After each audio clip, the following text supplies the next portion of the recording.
शासकीय नियमाप्रमाणे दिनांक 31 मे 2024 रोजी सर 3 दशक आणि 4 वर्षाच्या प्रदीर्घ सेवेतून सेवानिवृत्त होत आहेत. सरांचा आणि माझा जवळपास 2 दशक आणि 5 वर्ष अर्थात 25 वर्षाचा सहवास आहे.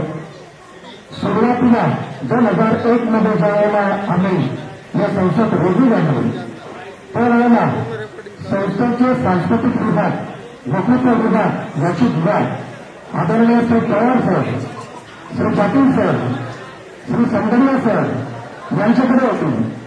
जेव्हा आम्ही 2001 मध्ये हे सर्व सांस्कृतिक कार्यक्रम बघायचो तर अतिशय आदर्श आणि सर्वांना हवं असं ऐकणारं असं व्यक्तिमत्व जे होतं पवार सर, त्यांच्या त्या सूत्रसंचलनाने, वक्तृत्वाने आम्ही नवीन झालो आणि असं वाटायचं की सरांसारखं वक्तृत्व, सरांसारखं सूत्रसंचलन आपल्याला जमेल का आणि खऱ्या अर्थाने ते व्यासपीठ मिळवावं लागतं.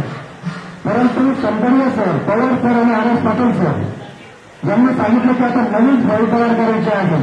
त्यामुळे शिक्षक दिनापासून या सगळ्यांनी त्या सांस्कृतिक विभागाच्या वतीने आम्हाला आदेशित केलं आणि पुढील कार्यक्रमाची धुरा आमच्याकडे दिली.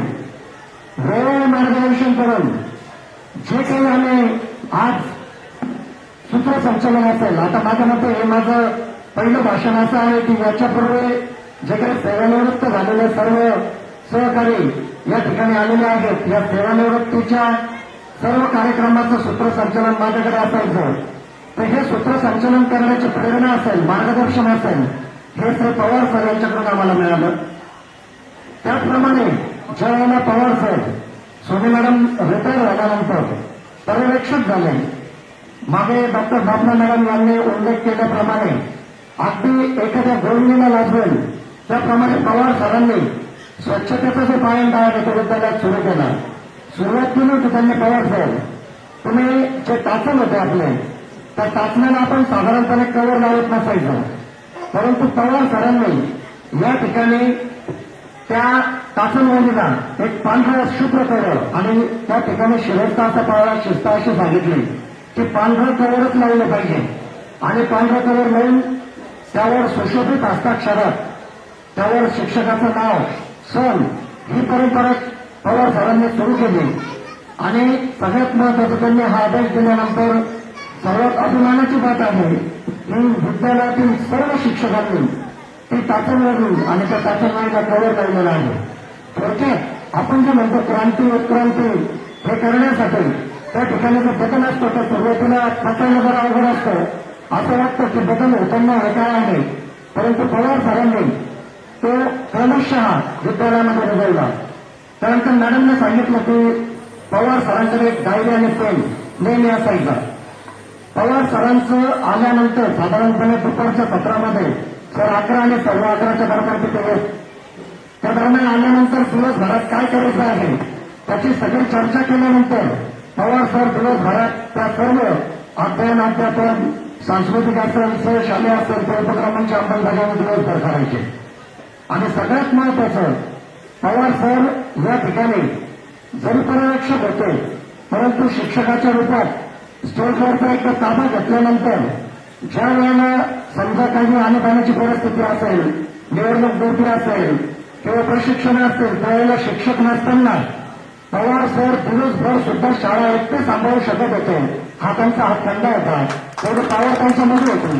दिवसभर सरांना जर सांगितलं आणि आम्ही निश्चिंत राहायचो. पवार सर मॅडमने मगाशी सांगितल्याप्रमाणे पवार सर इंग्रजीचे उत्कृष्ट अध्यापक तर होतेच, परंतु ते उत्कृष्ट कवी आहेत आणि कवी म्हटल्यानंतर त्यातले जे प्रकार असतात त्यातले शीघ्र कवी. समजा त्यांना आपण जर सांगितलं की सर हा कार्यक्रम बहारदार झाला पाहिजे त्यावेळेला अगदी 2 ते 5 मिनिटात त्या कार्यक्रमाची रूपरेषा बघून पवार सरांनी त्या ठिकाणी आपली कविता सादर केलेल्या असतील आणि या कविता विविध कवि संमेलनामध्ये देखील सादर झालेल्या आहेत. तर आता त्या ठिकाणी सांगितलं की एका कर्तबगार पुरुषामागे त्याची अर्धांगिनी असते, त्याशिवाय ते काम करू शकत नाही. 11 ते 6:30 दरम्यान सर शाळेत असतील त्यावेळेला सरांनी त्यांचा संसार, घर अस्ताव्यस्त केलं असेल.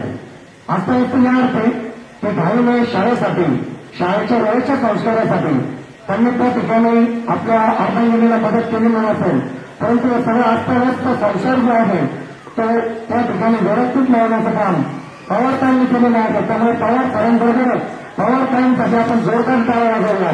कारण आज खऱ्या अर्थाने पवार सरांचं जे व्यक्तिमत्व फुललेलं आहे ते एका अर्धांगिनीच्या माध्यमातूनच फुलू शकतं असं मला वाटतं. आणि त्याची सगळी प्रेरणा पवारसाहेबांच्या हस्ते त्यांच्या माध्यमातून मिळालेली आहे. त्यानंतर अतिथी देवो भव हा आपला संस्कार आहे. हा जर बघायचा असेल, याचं अनुकरण जर करायचं असेल तर पवार कुटुंबियांकडे तुम्ही कधी जा, मग तो स्टाफ असेल, नातेवाईक आपलेष्ट असेल, ज्या वेळेला केवळ आम्ही गेलो असेल त्यावेळेला खरं अतिथी देवो भव, अतिथींचं स्वागत कसं करावं, अगदी समोरचा अतिथी धारण कसं होईल, या पद्धतीने दोघा उदयांतांनी त्या ठिकाणी आलेल्याचं स्वागत केलेलं आहे. हा गुण सुद्धा त्यांचा घेण्यासारखा आहे. आता वेळ बराच झालेला आहे, बोलण्यासारखं भरपूर आहे.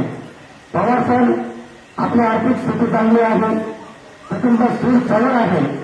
मॅडमने पाटील साहेबांनी सांगितल्याप्रमाणे आपण देश भ्रमंती विदेशात भ्रमंती करावी आणि पवार सरांचं एक वैशिष्ट्य आहे ते पाहता येतात आणि अगदी एखाद्या कॉलेज तरुणाला लागलं त्याप्रमाणे पोशाख करून ते सकाळचं मॉर्निंग वॉक करतात.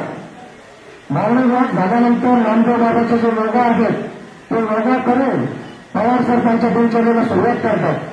आता खऱ्या अर्थाने पवार सरांना या कामासाठी भरपूर वेळ उपलब्ध आहे. तर सर सिर सलामत तो पकडे 50 आणि यासाठी निरोगी आरोग्य ही यशाची गरजबंदी असते.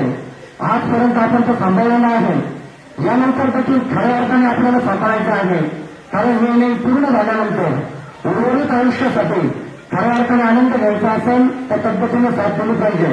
आज आपलं जे सोन्यासारखं किंवा पैशासारखं जे शरीर आहे ते आपल्याला घेता जायचं आहे. त्याअर्थी उदयांताने आपले कुटुंबीय मनमिळून आनंद घेऊ शकतात. मी आमच्या मलिनाथ जैन विद्यालयाच्या वतीने सर्व स्टाफच्या वतीने संस्थेच्या वतीने आपल्या भावी वाटचालीसाठी या ठिकाणी सुरक्षित परमेश्वराला प्रार्थना करतो, निरोगी निरामय आयुष्यासाठी कामना करतो आणि माझं या ठिकाणी भाषण संपवतो. जय हिंद, जय भारत. धन्यवाद शिवराज. यानंतर आजच्या कार्यक्रमाचे अध्यक्ष